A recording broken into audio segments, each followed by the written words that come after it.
So we just want to do a quick test to see if our V model is working correctly. So in our system, before we actually continue, we just want to do a test here. That's basically what we want. So in our login.view, we're going to go into our export default, and you're going to type data. And if you have this, as I have, to autocomplete, then you do that, or you type this out. So this is what I just typed out, the system just typed out for me.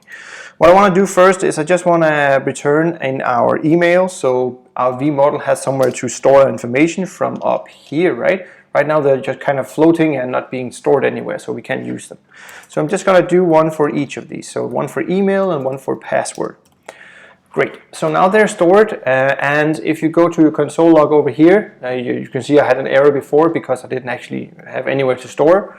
And I can do all this, but nothing really happens. And if I click login or sign out, it just prompts me with an error because we haven't made the method yet.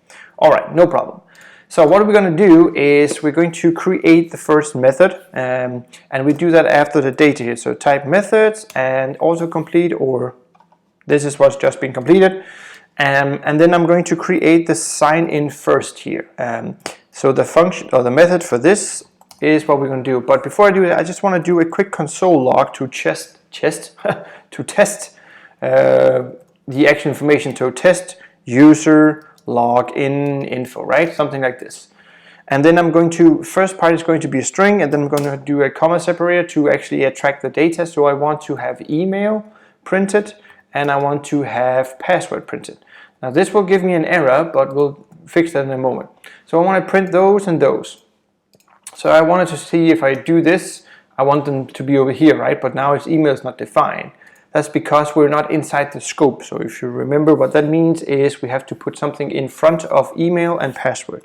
And in this case, it's this. So this dot this, and let's try again. So let's refresh. Let's see if we put in, so our name was Bagel, and our password was 1234556, right?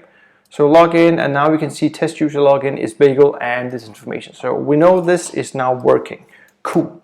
So we have our sign up methods, and I'm just going to quickly create after this one my sign out method as well. So it's ready to use later on, because we also want that, of course. So in my sign up method, I want to grab the information from Google Firestore in here. So what we need to do, we need to grab the authentication, we need to use the sign up method, and we need to use our email and our password, and then catch if there's an error. Then we need to handle our error codes like they do here, and that's what we're going to do. So this video might take like 5, 6, 8 minutes in total or something like this.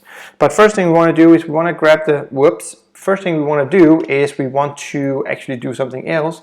So in our script, we want to import firebase from Firestore, right? So we can actually use this, and then we also want to use the other import like this, firebase / Firestore, because that's what we for store.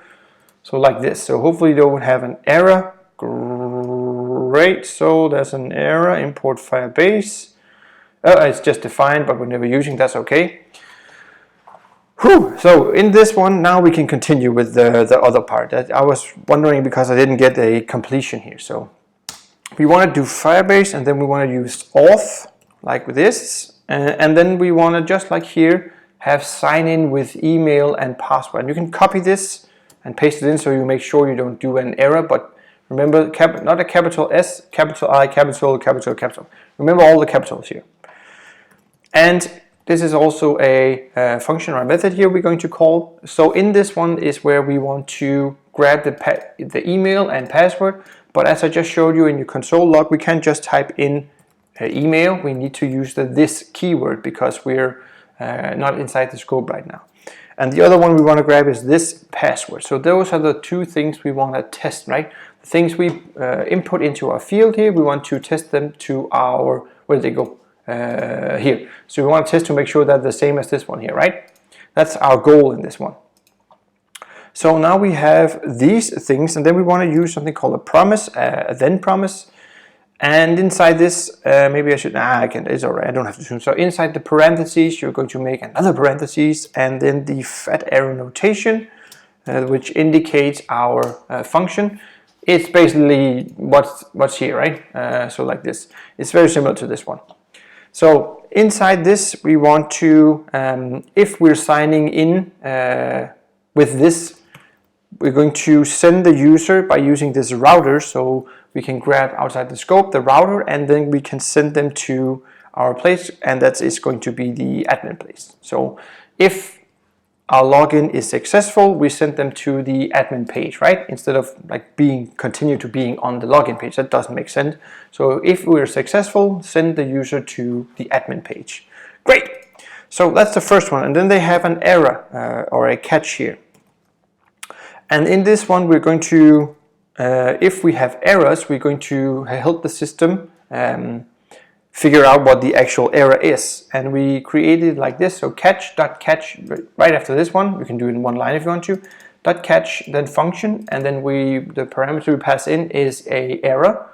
And then we create these curly brackets here. And in this one here, we're going to, as they stated here, we're going to, I'm going to copy this. We are going to create a variable called error code and error message. And this is what Google uses to test and see. So if you have an error, print out the specific error to this error, to this, whatever it is. If it's wrong password, if it's wrong, whatever, all these things.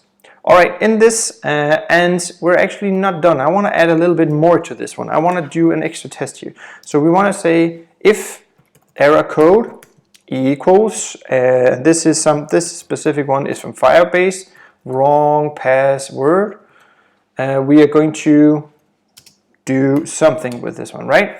Then we're going to set up an alert message, on the screen. So we actually indicate what's wrong. Instead of just nothing happening, we're going to create an alert message, and we're going to state that it's a wrong password. So that's, oh, I can't spell that one today. So wrong password.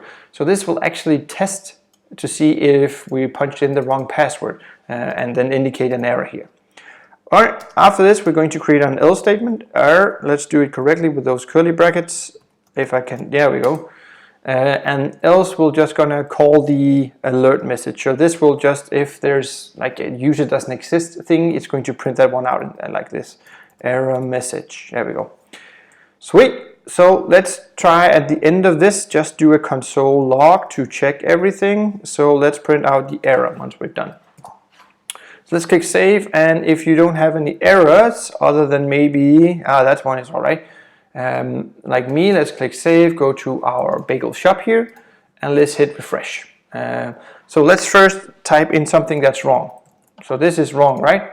Now we get the email as is badly formatted. That is correct. So let's do something called bagels with an S, bagel.com, right? This is almost correct. So we have a S too much here. So that should say the user's no relevant, that doesn't exist, may have been deleted. All right, that's cool. So now it's checking for this one. Let's do the correct email now. So now it says incorrect password. I have one too many parentheses there. I want to remove that. But now it indicates that the user is actually there, but it's an incorrect password. So let's try with a correct password now. Bagel.com and then 1, 2, 3, 4, 5, 6. And now you can see that's actually a login information. So we're already being passed forward to our admin now with because we actually set that up here. With if it's completed, then we're using the router to replace our current location and send us to this. This is like when you do the to when you're doing a link in your router, right? Not the router, navigation. Here we go. So this one here, that's the same thing basically, but now we're just calling it very programmatically. There we go. And then forwarding the user if they're logged in. If they're not logged in, we're going to run through the catch here. So that's how we set up a login information with Firebase here and using these small things. So this is kind of extra than what's all on here, but whatever, you could do it without as well. It's not going to change anything. Right, in the next one, we're quickly going to make the sign out method as well.